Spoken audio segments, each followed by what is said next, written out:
नमस्कार, मैं हूं कैफ खान और आप देख रहे हैं के भारत न्यूज। यूपी उपचुनाव में कांग्रेस प्रत्याशी की जनसभा में इमरान मसूद ने सपा, बसपा और भाजपा के नेताओं को घेरते हुए कहा कि लोगों ने नारा दिया है मुल्ला मुलायम सिंह, लेकिन हमें हिंदू मुल्ला नहीं चाहिए बल्कि हिंदू भाई चाहिए। आगे उन्होंने आरोप लगाते हुए कहा कि बसपा ने बहुत लोगों को बर्बाद किया है। टिकट की खरीद फरोख्त में वेस्ट के बहुत से नेता बर्बाद हो गए हैं। मौजूदा सरकार में गोडसे की भक्ति चल रही है और गोडसे का महिमा मंडन किया जा रहा है। पाकिस्तान को जवाब देने के लिए बनाया। भारतीय जनता पार्टी की सरकार ने अपना मुकाबला उस बांग्लादेश के साथ कर लिया। कहा हम चाइना और अमेरिका की बात करते थे, कहा हम बांग्लादेश से भी पीछे आ गए। कोई आपको पूछने वाला नहीं। हम किसी जाति, किसी धर्म की राजनीति नहीं करते। जुल्म के खिलाफ अगर चालिम कितना भी बड़ा हो, उस आवाज को दबने नहीं देंगे। ये कांग्रेस है, ये कांग्रेस है। किसान पर लाठी चलेगी तो पहली चोट कांग्रेस को लगती है। ये कांग्रेस है कि दलित की बच्ची के साथ अत्याचार हो तो प्रियंका गांधी को दर्द होता है। ये कांग्रेस का किरदार है कि जब बिजनौर के अंदर बच्चों को गोलियां मारी जाएं तो प्रियंका गांधी सबसे पहले पहुंचने का काम करे। रामनगरी अयोध्या में एक बार फिर वर्ल्ड रिकॉर्ड बनाए जाने की तैयारी हो रही है। इस बार राम की पैड़ी पर लगभग 6 लाख दीप जलाए जाएंगे, लेकिन इस आयोजन में दर्शनार्थी नहीं पहुंच सकेंगे। कोविड-19 को लेकर जारी एडवाइजरी के मुताबिक अयोध्या में इस बार भव्य आयोजन की तैयारी है। अयोध्या में भगवान श्री राम की भव्य मंदिर निर्माण का कार्य शुरू हो चुका है। ऐसे में दीपोत्सव का आयोजन को इस बार ऐतिहासिक मनाए जाने की तैयारी है, जबकि उत्तर प्रदेश सरकार ने पहले ही दीपोत्सव के इस आयोजन को राजकीय मेला घोषित कर दिया है, जिसको लेकर अयोध्या प्रशासन ने तैयारी शुरू कर दी है। तैयारी की समीक्षा बैठक मंडलायुक्त MP अग्रवाल की अध्यक्षता में किया गया है। नजदीक आ रही है और हर साल की तरह इस बार भी अयोध्या में इसको धूमधाम से मनाना का कार्यक्रम है।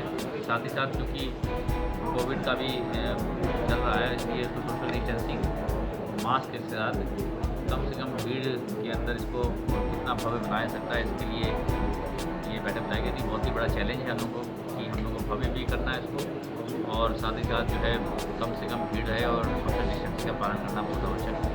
रामनगरी अयोध्या में रामलीला में अंगद की भूमिका निभाने अयोध्या पहुंचे भाजपा के सांसद और भोजपुरी फिल्म के स्टार मनोज तिवारी। वहां पर हुई प्रेस वार्ता में मनोज तिवारी ने कहा कि जिसने पढ़ी पूरी रामायण वो कर लेगा भाजपा ज्वाइन, क्योंकि जब राम की मर्यादा कुछ समझेंगे तो भारतीय जनता पार्टी के अलावा कोई पार्टी अच्छी नहीं लगेगी। आगे उन्होंने कहा कि NDA गठबंधन पिछली बार से कहीं ज्यादा सीटें इस बार जीतेगा। वहीं लालू यादव की पार्टी पर आरोप लगाया कि नक्सलियों से संबंध रखने के लिए संगठन से समर्थन लिया है, इसलिए बिहार की जनता बहुत नाराज है और इस चुनाव में बिहार की जनता जवाब देगी। हम पहले से अच्छी बहुमत के साथ चुनाव जीत रहे हैं और बिहार में आप देखिए ना, 2 पक्षों की लड़ाई है। एक तरफ भारतीय जनता पार्टी, जदयू और मुकेश साहनी जी की पार्टी और जीतन राम मांझी जी की पार्टी है, और दूसरे तरफ लालू जी के बेटे ने माले से समझौता किया है। माले जो नक्सली लोग हैं, जिनका नारा ही होता था 6 इंच छोटा करना, तो उनके साथ समझौता कर लिया है। और बिहार के लोग बहुत नाराज हैं क्योंकि बिहार अब शांति के रास्ते पे निकल पड़ा है। वो मार काट में, नक्सलिज्म में नहीं जाना चाहता, और कांग्रेस भी उनके साथ है। वही कांग्रेस जिसने सुशांत सिंह राजपूत के केस में FIR तक नहीं होने दी है, बल्कि उसके CBI इंक्वायरी का भी विरोध कर रहे हैं। आज भी उन्होंने CBI को तरह तरह की अड़चनें लगाई हैं। तो बिहार तो जवाब देगा ऐसे गठबंधन। पंजाब के जिला फतेहगढ़ साहिब में केंद्र सरकार द्वारा पास किए गए किसान विरोधी कृषि बिल के विरोध में किसान जत्थेबंदियों ने रेलवे स्टेशन पर काली पगड़ी बांधकर काला दशहरा मनाने का ऐलान किया है। इस संबंध में किसान नेता सुरेंद्र सिंह लोहारी ने कहा कि जिला फतेहगढ़ साहिब के अलग अलग शहरों में किसान काली पगड़ियां बांधकर काला दशहरा मनाएंगे और फतेहगढ़ साहिब रेलवे स्टेशन पर केंद्र सरकार का पुतला फूकेंगे। उन्होंने कहा कि केंद्र सरकार ने किसानों को आतंकवादी करार दिया है। ਮੋਦੀ ਸਰਕਾਰ ਦਾ ਨੂੰ ਇਹ ਜ਼ਾਹਰ ਕਰਨ ਵਾਸਤੇ ਕਾਲਾ ਦਸ਼ਹਿਰਾ ਮਨਾਵਾਂਗੇ, ਕਿਉਂਕਿ ਦਸ਼ਹਿਰਾ ਇੱਕ ਸਾਂਝਾ ਤਿਉਹਾਰ ਹੈ। ਇਹ ਮਨਾਉਣਾ ਹੈ, ਪਰ ਉਹ ਮੋਦੀ ਨੂੰ ਵੀ ਇਹ ਗੱਲ ਪਹੁੰਚਾਉਣੀ ਹੈ ਕਿ ਅਸੀਂ ਨਾਰਾਜ਼ ਹਾਂ। ਸੋ ਕੱਲ ਨੂੰ ਅਸੀਂ ਦੁਸਹਿਰੇ ਵਾਲੇ ਦਿਨ ਮੋਦੀ ਦਾ ਪੁਤਲਾ ਬਣਾ ਕੇ ਫੂਕਾਂਗੇ ਔਰ ਸਾਰੇ ਕਿਸਾਨ ਜਿਹੜੇ ਵੀ ਉਹਦੇ ਚ ਆਉਣਗੇ ਜਾਂ ਤਾਂ ਕਾਲੀਆਂ ਪੱਗਾਂ ਬੰਨ੍ਹ ਕੇ ਆਉਣਗੇ ਜਾਂ कालियां पट्टियां ਨਾਲ ਉਹਦਾ स्वागत। बिजनौर के नजीराबाद रोड पर कार और मोटरसाइकिल की टक्कर में एक की मौत हो गई। ब्रेजा कार और अपाचे मोटरसाइकिल की टक्कर में मोटरसाइकिल चालक गंभीर रूप से घायल हो गया, जिसकी अस्पताल ले जाते वक्त एम्बुलेंस में मौत हो गई। फिलहाल मौके पर पहुंची पुलिस जांच पड़ताल में जुट गई है। गाजीपुर के हसनगंज थाना क्षेत्र के त्रिवेणी नगर में विवाहिता ने सैनिटाइजर डालकर आत्मदाह किया। इसकी इलाज के दौरान आज मौत अस्पताल में हो गई। आजमगढ़ के मातनपुर गांव में एक अपराधी ने अवैध असलहे से गांव के लोगों को दहशत में डालकर काफी दिनों से डरा धमका रहा था। वहीं मामले को गंभीरता से लेते हुए पुलिस ने आरोपी को गिरफ्तार करने के लिए जगह जगह दबिश डालकर थाना कंधरापुर के भंवरनाथ चौराहे से गिरफ्तार कर लिया है।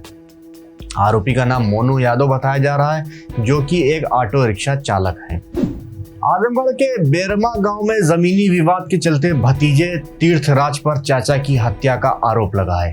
आरोप है ईंट से मारकर भतीजे ने अपने ही चाचा को उतारा मौत के घाट। फिलहाल शव को पोस्टमार्टम के लिए भेजकर और पुलिस जांच में जुट गई है। गाजीपुर में गंगा किनारे बने शम्मे हुसैनी अस्पताल और अन्य बिल्डिंगों पर प्रशासन का बुलडोजर गरज पड़ा है। शनिवार की सुबह जिला प्रशासन के आला अफसरों की मौजूदगी में ध्वस्तीकरण का काम किया गया। इससे पहले शुक्रवार की शाम को जिला अधिकारी के यहाँ की गई अपील को बोर्ड ने खारिज कर दिया था। सदर एसडीएम प्रभास कुमार को कोर्ट ने बीते 8 अक्टूबर को शम्मे हुसैनी अस्पताल को लेकर आदेश दिया कि 1 सप्ताह के अंदर इसे ध्वस्त करा दें। बुलंदशहर में आरएसएस के संघ स्कूल का लोकार्पण हुआ। आचार्य महामंडलेश्वर स्वामी अवधेशानंद गिरी जी महाराज और डिप्टी सीएम केशव प्रसाद मौर्य करेंगे भूमि पूजन। वहीं डिप्टी सीएम वीडियो कॉन्फ्रेंसिंग के जरिए होंगे शामिल। आरएसएस के सह संपर्क प्रमुख रामलाल इंद्रेश और शिव प्रकाश कार्यक्रम में बतौर विशिष्ट अतिथि होंगे शामिल। देश भर में जहां कोरोना महामारी के चलते इस बीमारी ने सभी त्योहारों को अपनी चपेट में ले लिया है, तो वहीं विजयदशमी यानी दशहरे को भी कोरोना काल की नजर सी लग गई है। आपको बता दें, लखनऊ के ऐतिहासिक ऐशबाग रामलीला में हर साल आज दशहरे के दिन हजारों की संख्या में लोग इकट्ठा होकर रामलीला मैदान में दशहरे के पर्व पर बढ़ चढ़कर हिस्सा लेते थे। लेकिन इस बार वहां का नजारा कुछ अलग ही देखने को मिल रहा है। देखिए हमारे संवाददाता दाऊद की लखनऊ से ये रिपोर्ट। इस वक्त हम मौजूद हैं लखनऊ के ऐतिहासिक रामलीला मैदान पर। ये रामलीला मैदान लखनऊ में ऐशबाग स्थित बना हुआ है। यहाँ पर हम आपको बता दें कि हर साल विजयदशमी के पर्व पर हज़ारों की संख्या में लोग इकट्ठा होते थे और रावण को जलाते थे। यहाँ पर इस बार बता दें कोरोना महामारी के चलते बहुत सारी चीज़ें में बदलाव आया है। कोरोना महामारी के चलते यहाँ पर कोई किसी तरह की भीड़ इकट्ठा नहीं होगी और गाइडलाइन का पालन किया जाएगा। और इस वक्त हमारे साथ बात करने के लिए मौजूद है यहाँ पर संगठन महामंत्री जी। आइए बात करते हो, जानते हैं कि इस बार किस तरह की तैयारियाँ हैं। मैं पंडित आदित्य द्विवेदी श्री रामलीला समिति ऐशबाग का सचिव हूँ और संयोजक भी हूँ। अब की बहुत उत्साह था कि हमारा भव्य राम मंदिर राम जन्मभूमि का बन रहा है। हम बहुत हर्षोल्लास के साथ अपने इस रामोत्सव को और दशहरा पर्व को मनाएंगे। लेकिन मनाया हमने और लोग यहाँ आते थे, उनकी जगह पर लोगों के हाथों में हमको जाना पड़ा। हम ऑनलाइन कर रहे हैं, जितने दर्शक यहाँ आते थे उससे ज़्यादा दर्शक रामलीला का आनंद ले रहे हैं। लेकिन जो एक वातावरण उनकी उपस्थिति में बनता था, कलाकार कोई अभिनय बढ़िया करता था, उसको तालियां मिलती थी, प्रशस्ति मिलती थी, जय श्री राम का उद्घोष होता था, उन चीज़ों में कमी है। पुरुषोत्तम की लीला करने वाले लोग हैं, हम उसी मर्यादा में रह करके भगवान राम की लीलाओं का सबको आनंद देंगे, स्वयं भी आनंद लाभ उठाएंगे।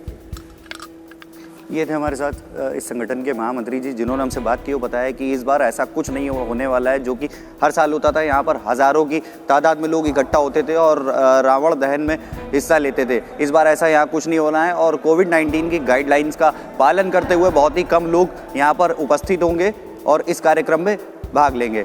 और हमारे साथ बात करने के लिए मौजूद है यहाँ रामलीला मैदान के संगठन अध्यक्ष जी। आइए बात करते हो, जानते हैं कि इस बार यहाँ पर किस तरह के इंतजाम किए गए। इस बार हम लोगों ने जिस तरीके की हर वर्ष व्यवस्था हम करते थे, हर वर्ष हम अपनी व्यवस्था जिस प्रकार करते थे, यहाँ 1 लाख आदमी इकट्ठा होता था, 1 लाख दर्शक इकट्ठा होता था। इस बार हम वो नहीं कर रहे हैं क्योंकि कोरोना का प्रोटोकॉल के तहत हम 200 आदमी से ज़्यादा यहाँ दर्शकों को अनुमति नहीं दे सकते। तो हमारी कमेटी के लोग, हमारे कलाकार, हमारे कार्यकर्ता, वही सब यहाँ पर मौजूद रहेंगे। हमने उसी हिसाब से तैयारी की और डॉक्टर दिनेश शर्मा जी, उप मुख्यमंत्री उत्तर प्रदेश सरकार, वो आकर के रावण के पुतले का दहन करेंगे। हमारी तैयारियां सब वैसी हैं, परंपरागत तरीके से जो कार्य हम करते थे वो हम पूरे कर रहे हैं, लेकिन केवल हमने यहाँ पर थीम का रावण बनाते थे 121 फीट का, वो इस बार नहीं बनाया है।